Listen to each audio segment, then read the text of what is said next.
Ready? Everybody ready? All right. Thank you all for being here. I know it's been a busy few weeks. Certainly, I know you've wanted a comment from us for a while.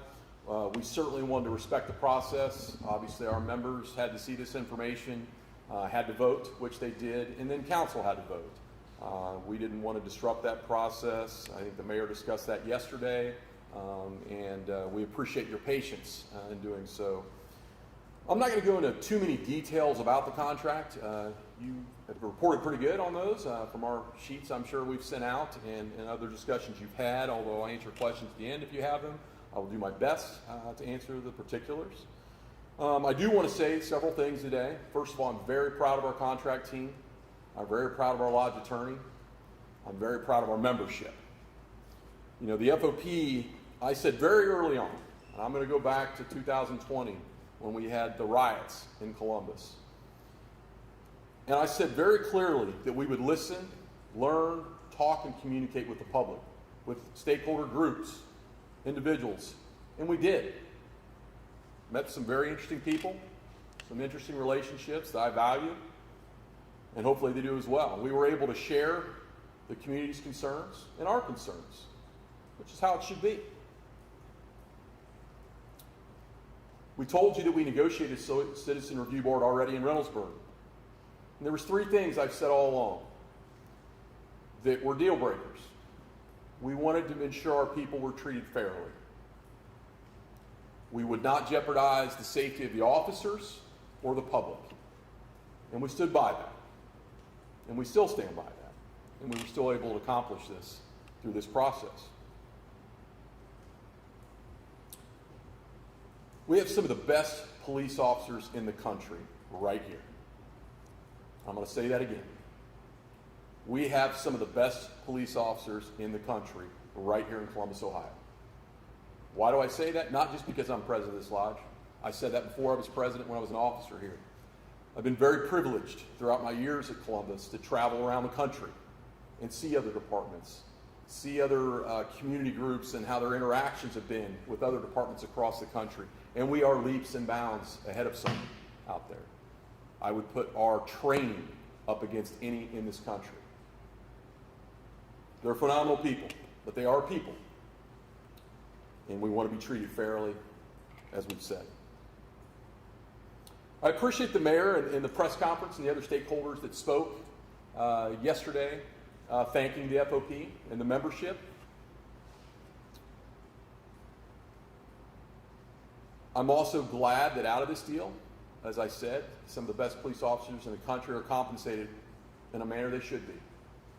We expect more, and they deserve more. I think the citizens understand that, and they deserve nothing less. We also must acknowledge that we must continue to publicly support law enforcement. We've seen a lot of rhetoric over the last year and a half from elected officials about this police department in Columbus and law enforcement all around. We had concerns about that, because we disagreed with a lot that was said. We voiced those concerns. We were also concerned about what that would do to the crime in this city. I don't think anybody disputes we are in a significant crime increase around the city. Not just the city, there's other places, but I'm speaking here about Columbus, Ohio right now. So the mayor says it's not over. This is a step, a historic step, I believe, for this city, for this contract, for the officers. But it is only a step, and I do agree with that. We always have to continue to have dialogue. There'll be further negotiations. There'll be things that come up that we need to deal with, and we need to work better together, because that's in the best interest of everybody involved. But in the first step as well, this contract isn't going to solve the crime problem. It's not. That is going to take trust and people supporting openly law enforcement. These officers have to understand, Chief Bryant did a phenomenal job on Saturday. I was proud of her. She stood up for an officer, but she very clearly said something that I support. We will hold officers accountable when they're wrong. We'll treat them fairly, but we'll hold them accountable when they're wrong. But when they're right, we're going to say this. We're going to stand up for them publicly and say they're right. That's what she did. That is fair. We need to see more of that. More support, more leadership is what that is for these officers. These officers need to know that are doing one of the most difficult jobs in this country, that they will be supported when they're right, and they'll be treated fairly. When they're acting in good faith, put in possible situations, that they will be viewed fairly, and people will stand up for them. That has to go farther than Chief Bryant. We have to continue to hear that publicly, not in private meetings, not little side talks, but publicly, that we will support our officers when they do it, and then do it.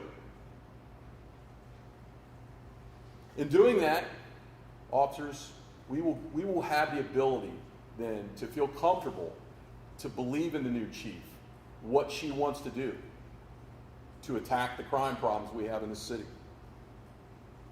That is good news that we saw Saturday for everyone, not just the officers, but certainly the officers, but certainly everyone in the city, because it is a step of hopefully many in the right direction to addressing some of these issues.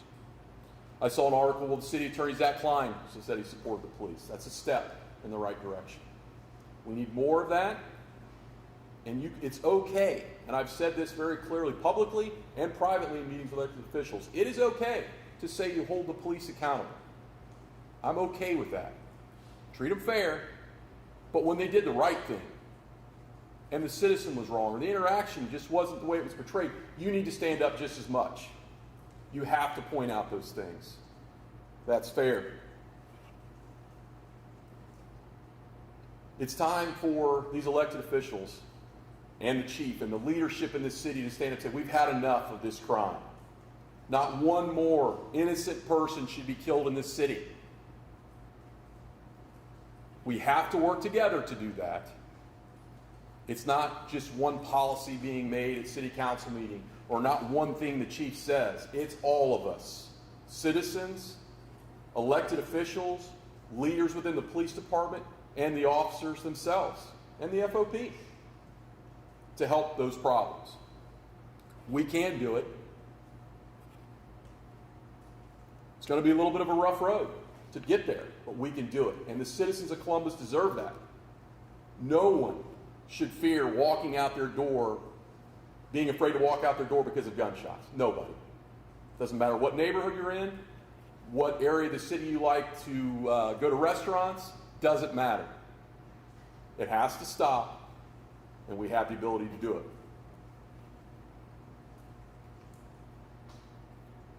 I think that's all I have about the contract in general. I will certainly take any questions you have. Lacey. About the buyouts, are you concerned about losing 100 experienced officers given the attrition rate already? So yes, in some ways. Certainly, we need more officers. I think Chief Bryant's been clear, the Matrix report's been clear. We've been clear for years saying that, certainly in a time when we have crime situations. I wasn't in those meetings, but I will tell you, I think the city understands that clearly. I think they have a plan in place to add more police officers. Exactly how that rolls out is up to them.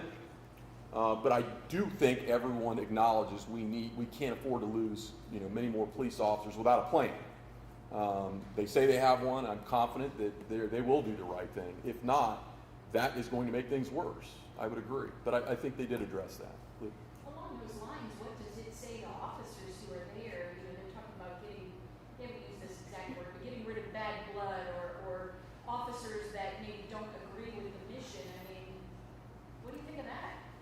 Well, I guess I look at it from this perspective. I say that there's some officers that are around, and we've been through a lot. I've never seen anything like this in this last year and a half in my 25 years as a Columbus police officer. The amount of stress and strain on officers, their families, is tremendous. Tremendous. We've had spouses come in here concerned like never before.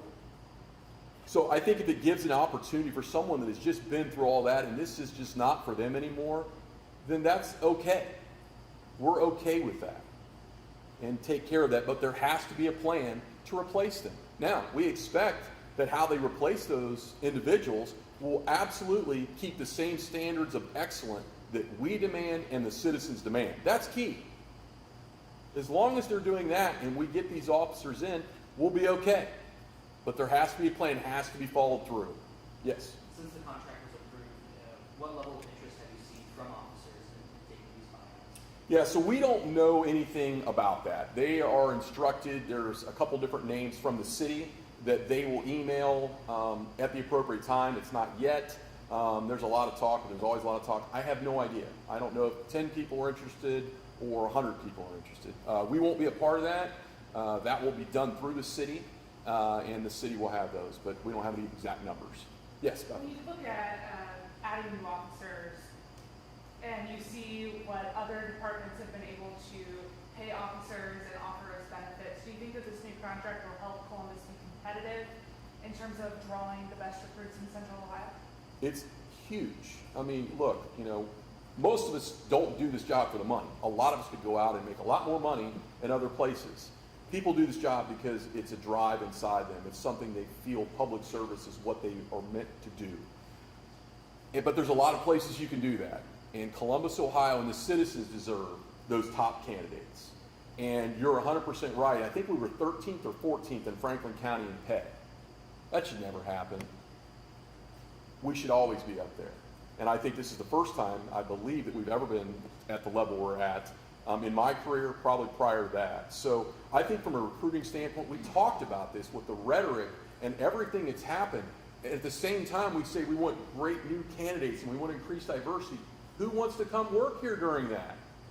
Well, we have to do something to show we support the officers financially to draw them in that way, and by supporting officers openly and publicly. That's where the key will be for recruiting, not even just for the officers here like we're talking about now, but for recruiting purposes. It's simple. You want to go somewhere work, regardless of what line of work you're in, where you know you will be supported. But certainly in this job, when you are guaranteed to be put in situations that are extremely difficult, and sometimes you just can't win. I'm wondering how you feel about, the Civilian Review Board. I know you've said it throughout the last year, since the mayor had proposed it, that, you're up for negotiating anything, you can discuss and work out anything. How do you feel now about where things sit and kind of what it looks like? So, I'm pretty confident in the discussions we've had. Again, fairness is the key to that. We've always been confident, and I use the body cameras as an example. We have always been confident that our officers are going to do the right thing 90% of the time. We are not perfect, okay, in policing in general. But the vast majority of the time, we are doing the right thing. And we are not afraid to be judged fairly in a fair situation. Janet Jackson has reached out to our contract chair, Mark Fester, wanting to speak on this issue. I expect we'll have some dialogue to share concerns and thoughts and hopefully work through that. But I'm fairly confident that the process will be fair, and I'm very confident that officers, it will benefit them because in a lot of these cases, quite honestly, we see citizen groups that are more lenient than the police department is, and that we see that across the country. Again, our focus isn't it necessarily, we just want it fair and just treat it fairly. You have a question? I'd like to talk about the market adjustments again. After 3 years, officers have potential to be 100,000. Looking at other parts of the state, I think Cleveland is at 73,000 after 3 years, and Cincinnati is at 65,000. So what do you think that says about the progressiveness in Columbus and how serious comparatively these cases? I think it's pretty serious. I think, we are one of the best departments, like I said, around, and I think we need to show that. We want to recruit the best candidates here in Columbus, Ohio, from all over the country, and we want to have a nice group to pick from when we do that, being the city. And I think it says a lot, and I think we have to do that, especially during these times, to continue to grow. The citizens in Columbus deserve the best, and we want to give them the best. And do you think that this will push other parts of the state to follow suit? Are you expecting maybe other parts of the state to collaborate with you guys and see if they can kind of get to the level that you guys are at? I certainly think some other labor unions have reached out to us regarding our contract and have some very serious questions. I hope to be an example across the state from a recruiting standpoint and everything else, because I think these officers, regardless of in Lodge 9 across the state, have all been through a lot and do a probably extremely difficult right now, certainly, job and deserve that. So I hope so. Yeah, Bethany first, I'll get you. When you look at the contract and how the civilian review board is set up, and the rhetoric that had been coming from elected officials since the charter amendment was proposed, were you surprised at where things ended up in terms of officers being compelled to provide testimony? Because it really doesn't seem that dissimilar to what was already in place with Garrity and some of the other provisions that CPD policy had in place. Yeah, I guess surprised. I guess after 2020, I'm surprised. I mean, nothing really surprised me, I guess, anymore, just with what everything we went through. I would say to that point, we've always been ordered to participate in investigation, okay? We saw this with Baker and Hostetler. All those people went there and were ordered. If you don't comply with the order, they're not going to tie you down and make you answer questions, but you can be disciplined up to and including termination. I mean, so we've always been ordered to do that. So it's, for us, it may be a citizen group, a different entity doing it, but we've always been ordered to talk. So that's not totally surprising at all for most of us. Yes, you. Was there anything in the contract that you guys wanted to negotiate for that maybe didn't end up getting put in, or it was lessened in the contract? I'm sure there is. I don't have an example, and I say I'm sure there is because every negotiations, you start way out here and you end up right here. I mean, that's the nature of negotiations. But I don't have an example because I don't sit in those meetings, just like the mayor doesn't. The mayor isn't in that room every one of those sessions. He has a city to run. I have an entire organization to run, so we're not in those meetings. I have a team that does that. But I am sure there's absolutely on both sides. There was things that didn't happen. 8 people were shot in the short north in 1 week. What does that say to you, and what are officers telling you about their concerns about this type of crime, and how's the city dealing with it?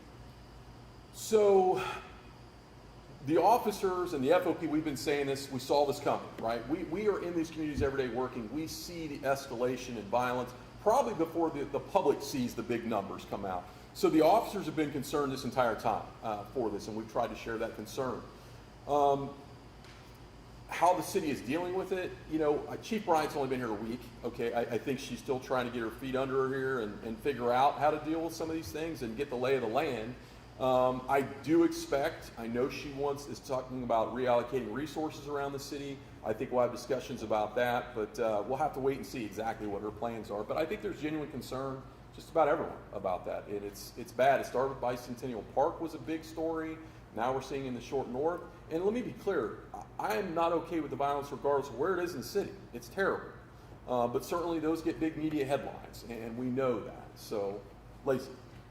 So you had said that the officers need public support from elected officials. We've heard a lot in the last year that the FOP is either with the community or they're against the community. Do you think getting this contract done, especially as quickly as it was, is a step in kind of bridging the gap between elected officials and the FOP? I hope so. We want that. I think it's beneficial to everyone that's involved in this process for us to work together. I mean, time will tell, I guess, to be fair, but we're hopeful. We want that to happen, and we hope we've proven that through this entire process that we try to work with the community and with elected officials. But you've got to step in both directions. Both people have to step, and we'll see. Firefighters have apparently filed some sort of legal proceedings regarding their raise, and they said, well, the police got 14% over the 3 years, and the city told us they didn't have the money for us. Can you give some reaction to that? What do you think about their move here to challenge that? So I'm certainly not going to comment on legal stuff between the firefighters and the city. That's not my role or my place to do that. I will say that I think we have some of the best firefighters I've seen around the country. I mean, the amount of people's lives they save from heart attacks or other serious things around this country is incredible. And they were right there with us last summer when we were taking the bottles and the rocks and the fireworks. They were there. So do I personally believe those people did a lot and deserve a lot? Absolutely. How that plays out legally, that will be up to Mr. Stein and their union to figure that out. But I support them wholeheartedly, and we appreciate them and we need them. Anybody else?